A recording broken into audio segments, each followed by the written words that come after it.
వేంపల్లిపట్నంలోని 4 రోడ్ల కూడల్లో ఆమ్ ఆద్మీ పార్టీ నాయకులు, అంబేద్కర్ సేవా సమితి సభ్యులు కలిసి జెండాను ఎగురవేసి గణతంత్ర దినోత్సవ వేడుకలు ఘనంగా నిర్వహించారు. ఈ సందర్భంగా కడప జిల్లా కోఆర్డినేటర్ రహంతుల్లా మాట్లాడుతూ, ఎందరో మహానుభావుల ప్రాణత్యాగ ఫలితమే ఈనాటి మన స్వతంత్ర భారతదేశమని, దేశ స్వాతంత్ర్యం కోసం ప్రాణత్యాగాలు అర్పించిన మహనీయులను కొనియాడారు. మరియు ఈనాటి మన దేశ యువత వారిని స్ఫూర్తిదాయకంగా తీసుకుని దేశ ప్రగతి కోసం ముందడుగు వేయాలని సూచించారు. దేశ ప్రజలందరికీ ఈరోజు దేశ గణతంత్ర దినోత్సవం సందర్భంగా ఆమ్ ఆద్మీ పార్టీ తరఫున, అంబేద్కర్ సేవా సమితి సభ్యుల తరఫున ఈరోజు వేంపల్లి 4 రోడ్ల కూడలిలో జాతీయ జెండా గౌరవ వందనం అర్పించడం జరిగింది. ఈ సందర్భంగా ఆమ్ ఆద్మీ పార్టీ తరఫున మేము ప్రజలకు ఇచ్చే ఒక సందేశం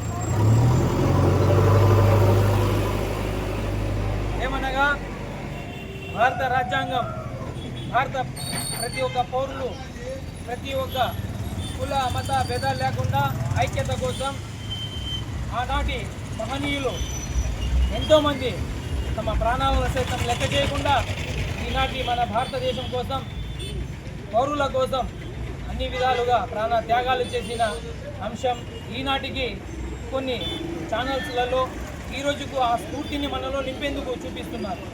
అయినప్పటికీ దేశం యొక్క ఉన్నత స్థాయిలో ఉన్నవారు దేశ ప్రజల యొక్క హక్కుగా రావాల్సిన విద్య, వైద్యం, పౌర సరఫరా, సాగునీరు రైతులకు అన్ని విధాలుగా ఆదుకోవాల్సిన ఈనాటి పాలకులు కేవలం తమ యొక్క మిత్రులకు, గుజరాతీ స్నేహితులకు ఈ దేశ సంపదను కట్టిపెట్టే దిశగా వ్యవహరిస్తున్న తీరు బాధాకరమైన అంశం. కావున దేశ ప్రజలు కూడా గ్రహించాలి, మన ఈనాటి భారతదేశం ఎవరో ప్రాణ త్యాగాలు చేసిన ఫలితమే ఈనాడు మన భారతదేశంలో ఉన్నాం. కావున ప్రతి ఒక్కరూ ఆనాటి యోధుల స్ఫూర్తిదాయకాన్ని మనలో నింపుకోవాలి. దేశం కోసం, దేశ ప్రజల కోసం గలమెత్తాలి. తప్పులు చేసే ఎంతటి వారైనా కూడా నిలదీసే తత్వాన్ని మనలో సమకూర్చుకోవాలని, మరియు మన డాక్టర్ బిఆర్ అంబేద్కర్ గారి ఆధ్వర్యంలో నిర్మించిన భారత రాజ్యాంగాన్ని ఏ మటుకు తప్పిదాలు చేసినా కూడా, ఎంతటి వారైనా కూడా నిలదీసే హక్కు ఆనాడు డాక్టర్ అంబేద్కర్ గారు ప్రతి ఒక్క పౌరునికి ఇచ్చారు. అదేవిధంగా 5 సంవత్సరాలకు ఒకసారి ప్రభుత్వాన్ని ఎన్నుకునే బలాన్ని కూడా, హక్కును కూడా ఈనాడు మన అంబేద్కర్ గారు ప్రతి ఒక్క పౌరుడికి ఇవ్వడం జరిగింది. కావున ప్రతి ఒక్కరూ మన యొక్క హక్కుల కోసం, మన యొక్క స్వేచ్ఛాభావను అపహరించే పాలకులను నిర్వీర్యం చేసే 5 సంవత్సరాల ఎన్నిక. కావున దేశానికి విద్య, వైద్యం, పౌరుల యొక్క అర్హతలు ఎంత అవసరమో మనందరం గ్రహిస్తున్నాం. కొద్దిపాటి రిజర్వేషన్ ఉన్నప్పటికీ కొంతమంది అరాకొరగా అభివృద్ధి చెందుతున్నారు. అవే లేకపోతే ఈరోజు మన దేశం ఏమయ్యేదో అందరం గ్రహించాలి. కావున ప్రతి ఒక్క పౌరుడు భారత రాజ్యాంగాన్ని అనుసరించాలి.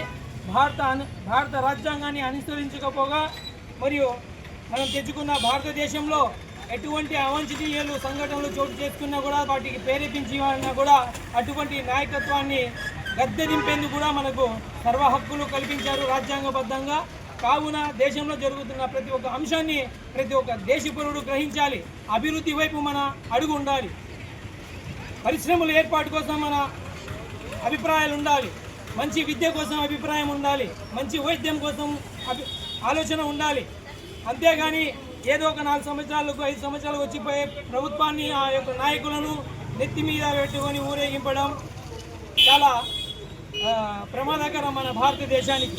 కావున విద్యాపరంగా, వైద్యపరంగా పౌరులకు మంచి సేవలు అందించే ఎటువంటి వారినైనా మనము ఆహ్వానించడం, సాటి భారతీయులుగా భారత రాజ్యాంగం మనం ఇచ్చిన ఓటు హక్కుగా మనం వినియోగించుకోవాలని దేశ ప్రజలకు మరోమారు ఆమ్ ఆద్మీ పార్టీ తరఫున దేశ గణతంత్ర దినోత్సవం శుభాకాంక్షలు తెలియజేస్తూ సెలవు తీసుకుంటున్నాను. ధన్యవాదాలు.